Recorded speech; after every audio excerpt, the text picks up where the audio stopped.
పొత్తూరి విజయలక్ష్మి గారు రచించిన ఒక చక్కటి కథ విందామండి. తెల్లవారుజాము పక్షులు కిలకిల్లాడుతున్నాయి. రాత్రంతా కలత నిద్రపోయిన అనసూయ లేచి కూర్చుంది. మంగళసూత్రాలు కళ్ళకి అద్దుకుంది. పక్కకి చూసింది. మాధవయ్య నిద్రలేచి చేతులు జోడించి దేవుడిని స్మరించుకుంటున్నాడు. ఇవాళ శనివారం, బుధవారం నాడు వాళ్ళు వస్తారు. నేను తాపత్రయపడడం తప్ప మీకు చీమ కుట్టినట్లయినా లేదు అంది అనసూయ నిష్ఠూరంగా. ఇది నాకు సంబంధించిన విషయం కాదని, నేను కలగజేసుకోనని స్పష్టంగా చెప్పేశాను. నువ్వేం చేసుకుంటావో నీ ఇష్టం అని చెప్పేసి మాధవ గోవింద అని దేవుడిని తలుచుకుంటూ పందిరి మంచం దిగాడు మాధవయ్య. నిస్సహాయంగా చూసింది అనసూయ. ఆ వేలంతా పరధ్యానంగానే ఉంది. ఆఖరు ప్రయత్నంగా పిల్లల్ని అడిగింది. వాళ్ళు మేం కల్పించుకోము అనేశారు. ఒంటరిగా మిగిలిపోయింది అనసూయ. ఎలా ఏం చెయ్యను అనుకుంది. గోవిందయ్య మాధవయ్య అన్నదమ్ములు. ఇద్దరి ఇల్లు ఎదురెదురుగా ఉంటాయి. మధ్యలో రోడ్డు. గోవిందయ్య కరణం, మాధవయ్య ఉపకరణం. ఉద్యోగాలే కాక భూవసతి కూడా ఉంది. ఆ గ్రామానికి వారిద్దరూ కొండంత అండ. ఊరందరికీ వారి పట్ల ఎనలేని గౌరవం, అంతులేని అభిమానం. గోవిందయ్య భార్య కామేశ్వరమ్మ. సన్నగా పచ్చగా పండిన తమలపాకులా ఉంటుంది. శుచి శుభ్రత ఆవిడ పంచ ప్రాణాలు. లంకంత ఇల్లు, అరెకరం ఉన్న ఇంటి చుట్టూరా ఎప్పుడూ అద్దంలా ఉండాలి. రాజుల దగ్గర అస్త్రశస్త్రాలలాగా ఆవిడ దగ్గర వివిధ రకాలైన చీపుళ్ళు, బూజుకర్రలు ఉంటాయి. వాకిట్లో అరుగులు చిమ్మిన చీపురులే, వరండా అరుగులు చిమ్మకూడదు. సావిడి చిమ్మే చీపురు వేరే, పడకగది చీపురు వేరే. పనిమనిషి సుబ్బి, దాని కూతురు రావులమ్మ దినం అస్తమానం ఇల్లు శుభ్రం చేస్తూనే ఉంటారు. చాకలి వీరాయి దొడ్లో చింతాకు కాసి రాట్లా దంచి దాంతో ఇత్తడి గిన్నెలు తోమి అరుగు మీద బోర్లిస్తే వీళ్ళింట్లో బంగారం పాత్రల్లో వండుకుంటారా అనుకుంటారు చూసిన వాళ్ళు. తెల్లారిన దగ్గర నుంచి పొద్దుపోయేదాకా ఇంటి శుభ్రతే ఆవిడ ఏకైక లక్ష్యం. ఆమె సామాన్యంగా ఇల్లు వదిలి వెళ్ళదు. ఏ పెళ్లి పేరంటమో అయితే మాత్రం వంటి నిండా నగలు పెట్టుకొని పట్టుచీర కట్టుకొని లక్షణంగా వెళ్తుంది. అక్కడ పెద్దరికం వహిస్తుంది. కమ్మగా పాటలు పాడి ఆ శుభకార్యం పూర్తి చేయించి తిరిగి వస్తుంది. ఇక అనసూయమ్మ ఓ పిసరు రంగు తక్కువైన కలగల మొహం. చెయ్యి నోరు కూడా పెద్దదే. పెట్టాల్సిన చోట పెట్టగలదు, తిట్టాల్సిన చోట తిట్టగలదు. అక్కడ కామేశ్వరమ్మకు అపరాహ్నం దాకా పని తెమలదు. ఇక్కడ అనసూయమ్మ మాత్రం 10 గంటలకల్లా వంట, దేవతార్చన, మహానైవేద్యం ముగించేసి భర్తకి, పిల్లలకి, ఆ సమయానికి ఇంట్లో ఉన్న పిల్లల స్నేహితులకి కూడా అన్నాలు పెట్టేసి మంగళం పాడేస్తుంది. హాల్లో ఉయ్యాల బల్ల మీద కూర్చొని ఆ వేల్టి దాకా, క్రిందటి రోజు దాకా పేపర్ దొరకబుచ్చుకొని చదివి ఆ వార్తల మీద చర్చ జరుపుతుంది. మధ్యాహ్నం కాసిని కాఫీ గొంతులో పోసుకొని ఊరి మీద బయలుదేరుతుంది. ఆవిడకు వైద్యంలో ప్రవేశం ఉంది. ఆకుపసరులు, హోమియో మందులు మాత్రమే కాక అడపాదడపా ఆయుర్వేద వైద్యం కూడా చేస్తుంది. ఆవిడనెవరూ పిలవక్కర్లేదు. ఎవరికైనా అనారోగ్యం అని తెలిస్తే ఆవిడే వెళ్తుంది, మందులిస్తుంది. పిల్లాడిని అట్లా కటిక లంకనాలు పెడితే ఇంకేమైనా ఉందా నీరసపడిపోడు, కాస్త జావ కాచి పొయ్యండి అని మందలించి ఆ రోగి మంచి చెడ్డ చూస్తుంది. మళ్ళీ సాయంత్రానికల్లా ఇంటికొచ్చేసి టీ కాచి వంట చేసేసి కాళ్ళు చాచుకుని కబుర్లు చెప్తూ ఉంటుంది. గోవిందయ్య మాధవయ్య ఇద్దరూ ఏ అరమరికలు లేకుండా రామలక్ష్మణుల్లా కలిసి ఉంటే ఈ తోటి కోడళ్ళిద్దరికీ బద్దవే వైరం. పచ్చగడ్డ వేస్తే భగ్గుమంటుంది. పెద్దలు పిల్లలు అందరూ నచ్చచెప్పి చూశారు. ఎంతమంది చెప్పినా వారి ధోరణి వారిదే అవడంతో విసిగేసి ఊరుకున్నారు. తెల్లవారి స్నానపాన సంధ్యావందనం పూర్తి చేసుకుని తెల్లటి పంచ, చేతుల బనేను వేసుకుని ఉత్తరీయం భుజాన వేసుకుని వచ్చి వాకిట్లో అరుగు మీద కూర్చుంటాడు గోవిందయ్య. 2 నిమిషాలు అటూ ఇటుగా తను వస్తాడు మాధవయ్య. ఏం అన్నయ్య, స్నానం అయిందా అంటూ వచ్చి అన్నగారి పక్కన కూర్చుంటాడు. సంవత్సరాల తర్వాత కలుసుకున్నట్లు కడుపారా కబుర్లు చెప్పుకుంటారు. ఊరి వాళ్ళు, రైతులు ఎవరో ఒకరు ఏదో పని మీద వస్తూనే ఉంటారు. వారి మంచి చెడ్డలు విచారిస్తారు ఇద్దరూ. చిన్న చితకా సమస్యలు పరిష్కరించడం అక్కడే. అయ్యా, అమ్మాయిని కాన్పుకు తీసుకురావాలి, మంచి రోజు చెప్పండి అంటే పంచాంగాలు తిరగేసి ముహూర్తం నిర్ణయించేది అక్కడే. వంటైంది, మడి కట్టుకుంటారా అని ఇంట్లోంచి పిలుపు వచ్చేదాకా అక్కడే ఉంటారు. భోజనాలు చేసి విశ్రాంతి తీసుకున్న తర్వాత మళ్ళీ వాకిట్లోకి చేరతారు. సాయంత్రం దర్బారు మాధవయ్య అరుగుల మీద. పిల్లలు ఆ ఇంటికి ఈ ఇంటికి ధారాళంగా తిరుగుతుంటారు. చిన్నతనంలో అమ్మ, పిన్ని మాట్లాడుకోరేం అని అడిగేవాళ్ళు. ఏం చేస్తాం, వాళ్ళ కర్మ. ఏనాడో ఏదో మాట మాట అనుకున్నారు. ఇద్దరికిద్దరూ బిగుసుకుని కూర్చున్నారు అని చెప్పాడు గోవిందయ్య. ఏదైనా దెబ్బలాట అయిందా అంటే ఏదో పుట్టింటి పెట్టుబడుల గురించి మాటా మాటా వచ్చింది. అయినా తోటి కోడళ్ళ మధ్య మనస్పర్ధలకి కారణం కూడా కావాలా అనేశాడు తీరికగా. క్రమంగా అదే అలవాటైపోయింది. దశాబ్దం గడిచిపోయింది. గోవిందయ్య కూతురు శ్యామల పెళ్ళై పొరుగుల్లో ఉంటోంది. ఆవిడ భర్త గవర్నమెంట్ ఉద్యోగం. ఒక మారుమూల ప్రాంతానికి బదిలీ చేశారు. అక్కడ చదువులు బావుండవని ఇద్దరు పిల్లల్ని తండ్రి దగ్గర ఉంచి స్కూల్లో చేర్పించింది. కొన్నాళ్ళు అక్కడ, కొన్నాళ్ళు ఇక్కడ అన్నట్టు ఉంటుంది. శ్యామల కొడుకు బుద్ధిమంతుడు, కూతురు వరలక్ష్మి గడుగ్గాయి. ఇద్దరు అమ్మమ్మలకి పడదని తెలుసుకుని ఆ అవకాశాన్ని సొమ్ము చేసుకోవాలని ప్లాన్ వేసింది. రెండిళ్ళ వారికి వరాలు అంటే చెప్పలేనంత ముద్దు. అన్నం తిన్నాక చిన్నమ్మమ్మ పక్కలో చేరి, "నువ్వు గయ్యాలావిడే కదా, పెద్దమ్మమ్మ చెప్పింది" అంటుంది. దానికి అనసూయ, "నేనేం కాదు, ఆవిడే గయ్యాలిది, చుప్పనాతి శూర్పణఖ" అంటూ ఏమిటేమిటో చెప్తుంది. అవన్నీ శ్రద్ధగా విని పొల్లు పోకుండా రాత్రిపూట కామేశ్వరి పక్కలో పడుకొని ఆవిడికి చెప్తుంది. "అవును పాపం, నేను చుప్పనాతిని, అదేమో శాంతమూర్తి, దాని సంగతి ఎవడికి తెలియదు" అంటూ ఆవిడ అక్కసంతా బయట పెట్టుకునేది కామేశ్వరమ్మ. పావురాయిలా సందేశాలు చేరవేస్తున్న కూతుర్ని పట్టుకుని 4 తగిలించింది శ్యామల. "పసిది, దాని తప్పేముంది, పెద్దవాళ్ళకి ఉండాలి ఆ ఇంగితం" అన్నాడు గోవిందయ్య. "అది కాదు నాన్న, అసలే ఉప్పు నిప్పు వ్యవహారం. దానికి సాయం సత్రకాయలా ఇదొకరిది తయారైంది" అంది శ్యామల చిరాగ్గా. "ఏం పర్వాలేదులే, వాళ్ళకి కాలక్షేపం, దీనికి కాలక్షేపం" అన్నాడాయన నవ్వుతూ. ఆ మాట నిజమే. అది వరకు ఆ తోటి కోడళ్ళిద్దరికీ తమ అక్కసు తీర్చుకునే మార్గం ఉండేది కాదు. మగవాళ్ళిద్దరూ ఏ పొరుగురో వెళ్ళినప్పుడు వాకిట్లో నుంచుని కనిపించిన మనిషిని దొరకబుచ్చుకొని, "ఏవమ్మా, బావున్నావా, చూసి చాలా రోజులయ్యింది, నాకేమో తీరికుండదు, అబడదిబడ పనులు నాకు నచ్చవు, ఎక్కడివక్కడ పారేసి మగరాయుడులా పేపర్ కాగితాలు చదివే అలవాటు నాకు లేదు తల్లి" అనేది కామేశ్వరమ్మ. వెంటనే అనసూయమ్మ వాకిట్లోకి వచ్చి, "ఎవడ్రా వెళ్ళేది, మా పని మనిషిని పెందలాడే రమ్మని చెప్పు, నేను బావిలో నీళ్ళన్నీ తోడి బయట పారబోసి బావి కడగాలి, నాకసలే బోలెడంత శుభ్రం" అని అరిచింది. అలా కాసేపు ఎవరినో అడ్డు పెట్టుకుని కసి తీర్చుకునేవారు. వరాలు వచ్చాక దాని పుణ్యమా అని ఇద్దరికీ తృప్తిగా ఉంటోంది. తాము అనాల్సినవన్నీ అనేయొచ్చు, కడుపులో దాచుకుని బాధపడనక్కరలేదు. అందుకే వరలక్ష్మికి తాయిలాలు పెట్టి ముద్దు చేసి నెత్తినెక్కించుకుంటున్నారు. ఒకరోజు పొద్దున వెళ్ళేసరికి అనసూయమ్మ రాట ముందు కూర్చొని మినపప్పు రుబ్బుతోంది. "శ్రావణంలో పిన్నికి పెళ్లి చేయాలి, వడియాలు పెట్టి ఉంచితే మంచిది కదా" అంది కాస్త పిండి వరాలు చేతిలో వేస్తూ. "బాగానే ఉంది సంబడం, ఈవిడగారు ఆర్భాటంగా వడియాలు పెట్టేసినంత మాత్రాన పెళ్లి కుదురుతుందా? చట్టి ముక్కు, ఏ బ్రాసి మొహం, దాన్నెవడు చేసుకుంటాడు? ఏ పుణ్యాత్ముడైనా కూతుర్ని చూసి సరే అన్న తల్లి నోరు చూసి ఆమెడ దూరం పారిపోతాడు" అంది కామేశ్వరమ్మ ఎగతాళిగా.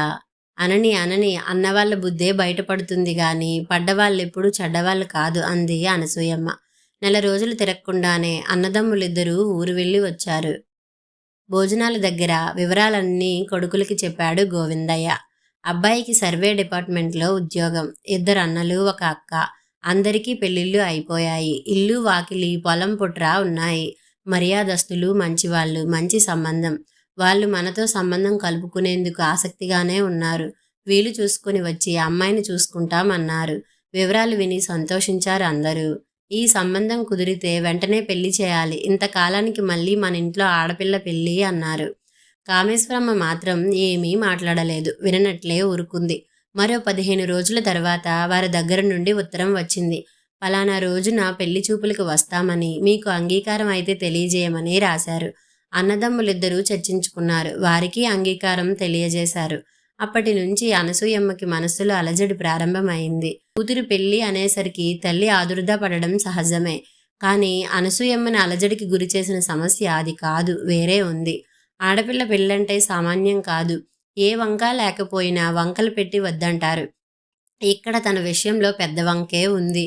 గుమ్మం ఎదురుగా ఉండే తోటి కోడలికి తనకు సఖ్యత లేదు. ఆ విషయం తెలిసి ఆ పెళ్లి వాళ్ళేమనుకుంటారు?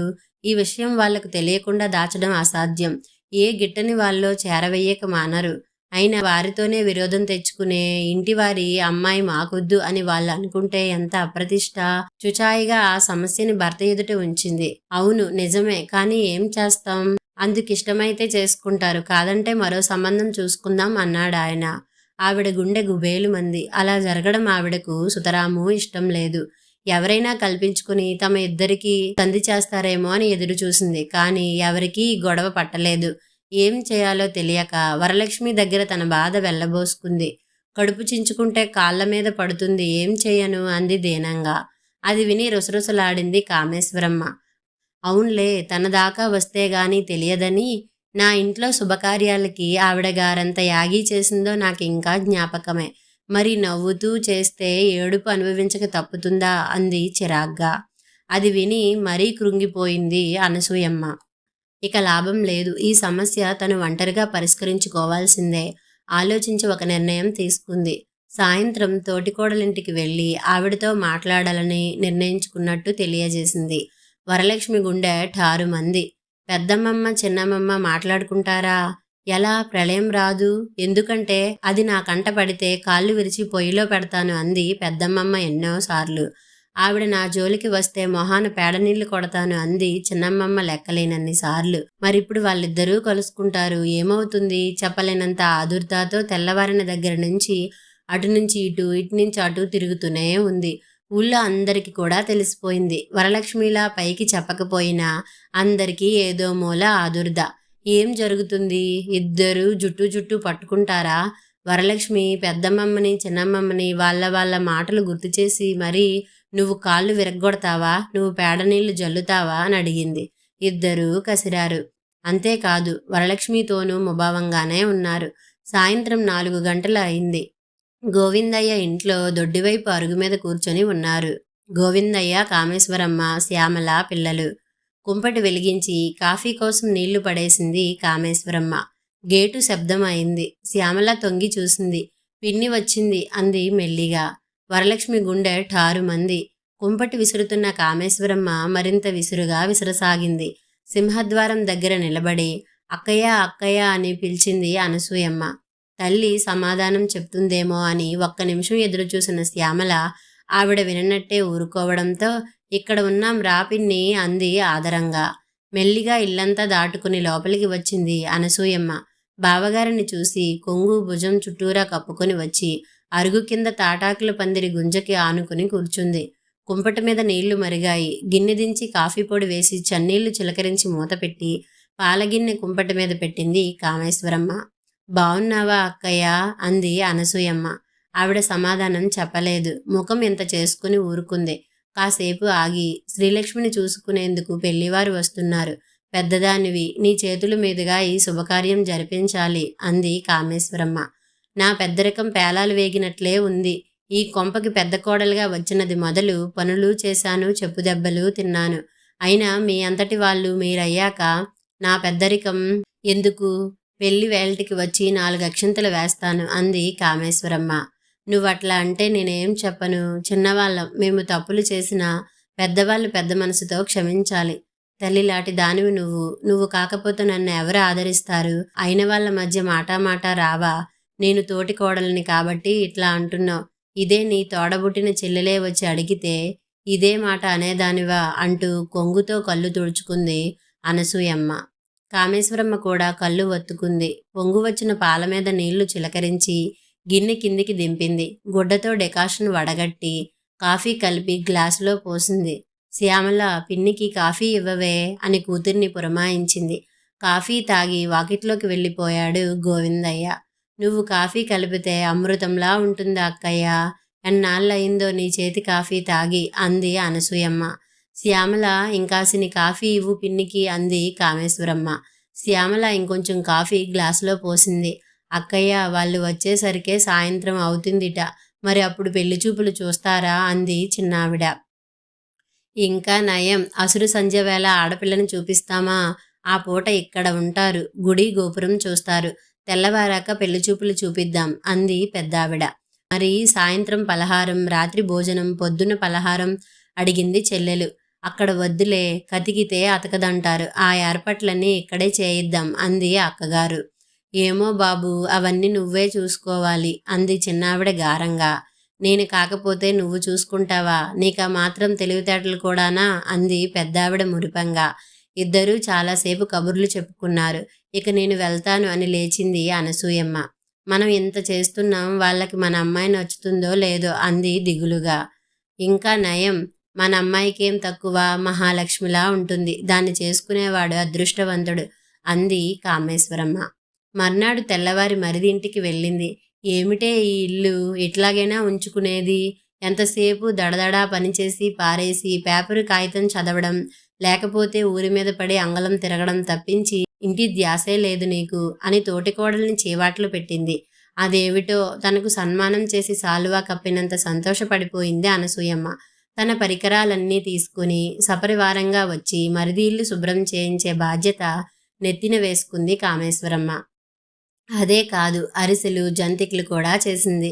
ఊరికి వెళ్తానని బయలుదేరిన శ్యామలను శ్రీలక్ష్మిని ముస్తాబు చేయాలంటే నువ్వు ఉంటే బావుంటుంది, ఆ నాజూకు పనులు మాకు చేత కావు అని చెప్పి ఆపేసింది.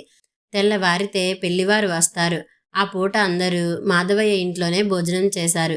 తీరిగ్గా కబుర్లు చెప్పుకుంటూ కూర్చున్నారు. ఒసే అనసూయ, నీకసలే బద్ధకం. అలవాటు ప్రకారం గోరంచు చీర కట్టుకుని వేలు ముడి వేసుకుని తయారయ్యేవు. వాళ్ళ ముందు నాసిగా ఉంటావు, దర్జాగా తయారవు అంది కామేశ్వరమ్మ. పోనీ ఓ పని చెయ్యి, శ్రీలక్ష్మిని శ్యామల ముస్తాబు చేస్తుంది, నన్ను నువ్వు ముస్తాబు చెయ్యి అంది అనసూయమ్మ. అంతా గొల్లున నవ్వేరు. వరలక్ష్మికి వీళ్ళ వ్యవహారం చూస్తుంటే ఒళ్ళు మండుకొస్తోంది.